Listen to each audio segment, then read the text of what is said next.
Assalamualaikum warahmatullahi wabarakatuh. Alhamdulillah rabbil alamin wa bihi nasta'in ala umuri dunya waddin. Alhamdulillah wa salamun ala ibadihi alladhina istafa. Subhanaka la ilma lana illa ma 'allamtana innaka antal alimul hakim. Rabbi shrah li sadri wa yassir li amri wahlul 'uqdatam min lisani yafqahu qawli. Amma ba'd.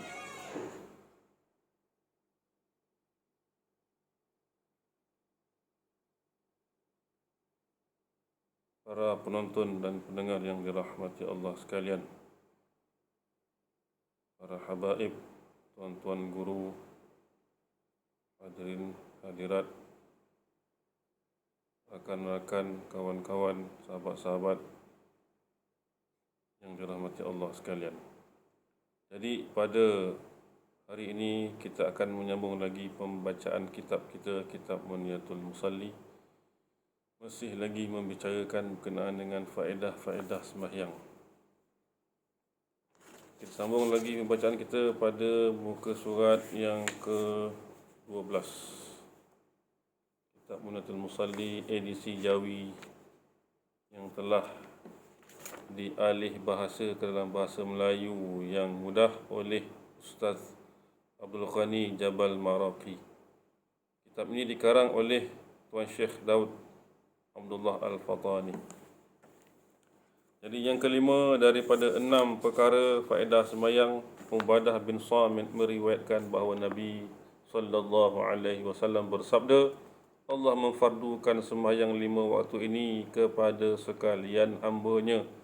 Sesiapa yang melakukannya dengan sempurna dan tidak mengurangkan haknya, maka baginya adalah janji Allah dengan balasan surga.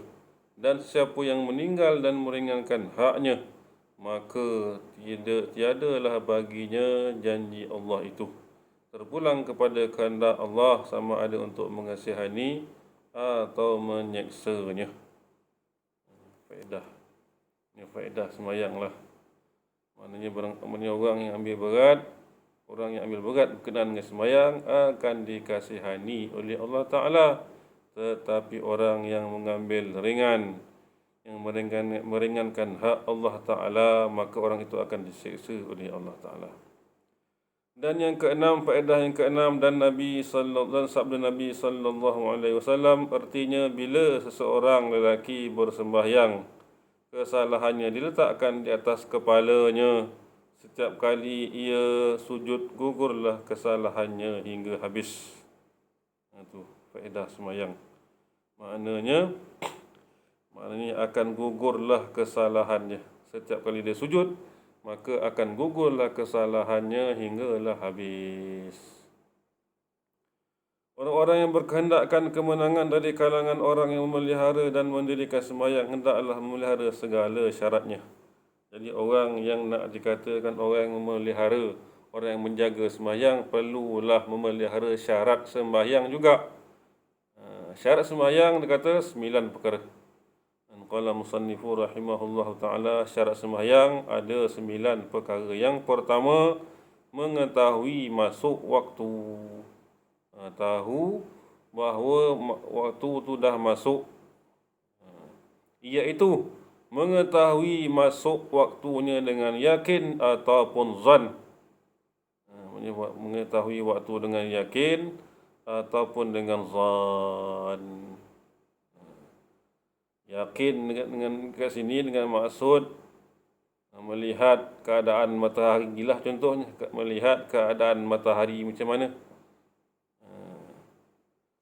ataupun dengan zannya. Jadi kalau sekarang maknanya tidaklah macam dulu. Maknanya radio dia keluarkan waktu bila dah masuk waktu salat, dia akan beritahulah. Begitu juga dengan TV dan sebagainya. Pada waktu sekarang tidak menjadi masalah lah. Tidak sah sembahyang tanpa mengetahui masuk waktunya dengan yakin ataupun zan, walaupun sembahyang itu telah dilakukan di dalam waktunya. Jadi tak sah sembahyang seseorang tu tanpa dia tahu waktunya dengan yakin. Dia kena tahu waktu sembahyang tu dengan yakin bahawa dah masuk waktu. Sekiranya dia tidak tahu dengan yakin ataupun dengan zan tadi, walaupun dia dah sembahyang dalam waktunya, tidak sah sembahyang tu. Jadi pada masalah syarat yang pertama ni, kena tahulah betul-betul. Jangan main agak-agak Jangan main agak-agak sembahyang je. Ni agak dah masuk zuhur agak ni. Ni agak tak boleh agak-agak. Kena pastikan dengan mendengar azan daripada masjid dan sebagainya, ataupun mendengar daripada radio, pun boleh, asalkan yakin bahawa dah masuk waktunya. Sebab kalau tak, tidak sahlah sembahyang itu walaupun dia lakukan sembahyang itu dah dalam waktu dah. Maksudnya walaupun dia dah sembahyang dalam waktu, tetapi oleh kerana dia tidak yakin ataupun dia tidak zan, maka tidak sahlah sembahyang dia.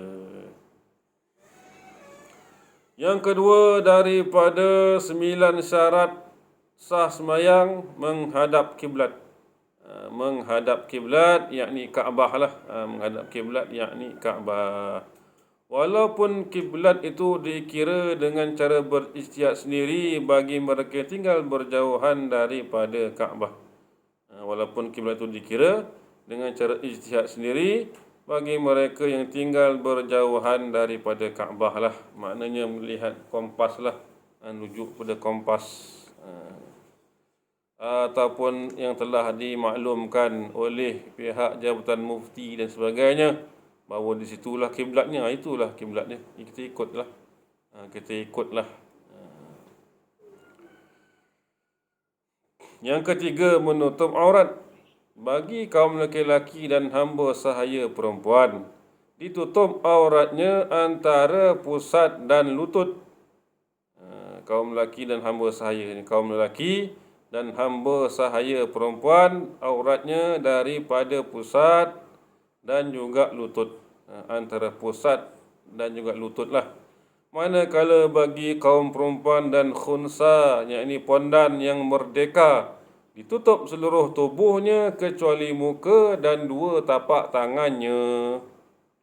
Ditutup dengan sesuatu yang dapat menghalangkan daripada dilihat warna kulitnya. Jadi pada masalah perempuan ni, dia kata manakala bagi kaum perempuan dan khunsa yang merdeka, ditutup seluruh tubuhnya kecuali muka dan 2 tapak tangannya. Ditutup dengan sesuatu yang dapat menghalangkan daripada dilihat warna kulitnya dari atas dan kelilingnya. Jadi aurat ni ditutup daripada atas dan kelilingnya, keliling seseorang itulah. Tidak termasuk dari bawahnya walaupun ditutup dengan melumurkan lumpuh. Maknanya aurat tu tidak dikira daripada bawah, tidak termasuk daripada bawah. Hanyalah daripada atas dan keliling dia. Yang keempat daripada 9 perkara, mengetahui kaifiat sembahyang. Mengetahui kaifiat sembahyang, mengetahui cara sembahyang. Seperti mengetahui yang mana fardu dan yang mana sunat. Seperti mengetahui yang mana fardu dan yang mana sunat. Bagi orang awam, jika ia berpegang kepada sekalian fardu atau setengahnya fardu dan setengahnya sunat, tidak dapat dibezakan tanpa dikosatkan dengan fardu sunat, dan maka sahlah sembahyangnya. Dan bagi orang awam, maknanya tanpa dia kosatkan fardu dan sunat, walaupun begitu dimaafkanlah. Bagi orang awam lah, orang awam, dia kata kalau dia berpegang semuanya fardu ataupun setengahnya fardu dan setengah sunat, adanya fardu ni dia tak dapat bezakan, ada yang fardu ni, ada yang sunat ni, tak dapat dibezakan. Jadi tanpa dia kasatkan yang fardu sunat, maka sahlah sembahyangnya. Maknanya dia tak niatkan yang fardu, pekerjaan fardu itu ada sunat, maka sahlah sembahyangnya. Diberi keringanan bagi orang awam, dan diberi keringanan bagi orang awam. Yang kelima daripada 9 syarat sah, suci daripada hadas. Sama ada hadas besar atau hadas kecil. Jika berlaku hadas semasa sembahyang, maka batallah sembahyangnya. Kena suci daripada hadas besar dan juga hadas kecil. Kalau berlaku semasa bersembahyang, kalau tengah-tengah sembahyang tu terkentut misalnya, maka batallah sembahyangnya. Yang keenam daripada 9 perkara, suci daripada najis. Suci daripada najis, yang ini suci dirinya daripada najis yang tidak dimaafkan pada tubuh, kain dan tempat sembahyangnya, pada badan dia, dan pada badan dia, pada kain yang dipakai, pakaian yang dipakai, dan juga tempat sembahyangnya. Mana-mana bahagian badannya tidak tersentuh dengan najis pada gerak dan diamnya. Maknanya bahagian badan dia tidak tersentuh dengan najis pada gerak dan juga pada diamnya. Sama ada dia bergerak ataupun dia diam, maknanya tidak tersentuh dengan najis. Maka tidak sahlah sembahyang jika terdapat maka tidak sahlah sembahyang jika terdapat mana-mana satu daripadanya. Dan tidak sah sembahyang bagi orang yang menanggung sesuatu yang bersambung dengan najis, seperti menanggung tali yang terikat pada anjing dan lainnya. Tak sah sembahyang. Contohnya, dia sembahyang, dia ada bawa anjing peliharaan dia, maka dia peganglah tali dia tu yang terikat pada anjing tu, maka tak boleh. Tak boleh. Tak sah sembahyang dia. Sebab apa? Bersambung dengan najis. Tali yang terikat dengan najis tu bersambung dengan najis anjing itulah. Dan sah sembahyang jika terdapat najis selagi tidak bersentuh dengannya ketika bangun dan duduk. Dan sahlah sembahyang dia kalau sekiranya terdapat najis selagi tidak bersentuh dengannya ketika bangun dan juga duduk. Najis yang dimaafkan ialah seperti kesan tempat istinja. Itu dimaafkan. Kesan tempat istinja lah, dan sedikit daripada darah, tahi lalat, tanah jalan raya. Itu dia. Tanah jalan raya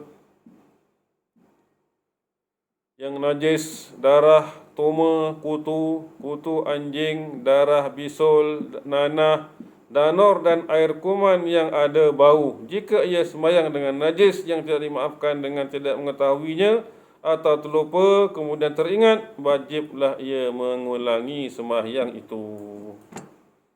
Dia kata, jika ia sembahyang dengan najis yang tidak dimaafkan, kalaulah dia sembahyang dengan najis yang tidak dimaafkan, dia sembahyang dengan najis yang tidak dimaafkan, dengan tidak mengetahuinya, tanpa dia tahu, dan juga ataupun dia terlupa kemudian teringat.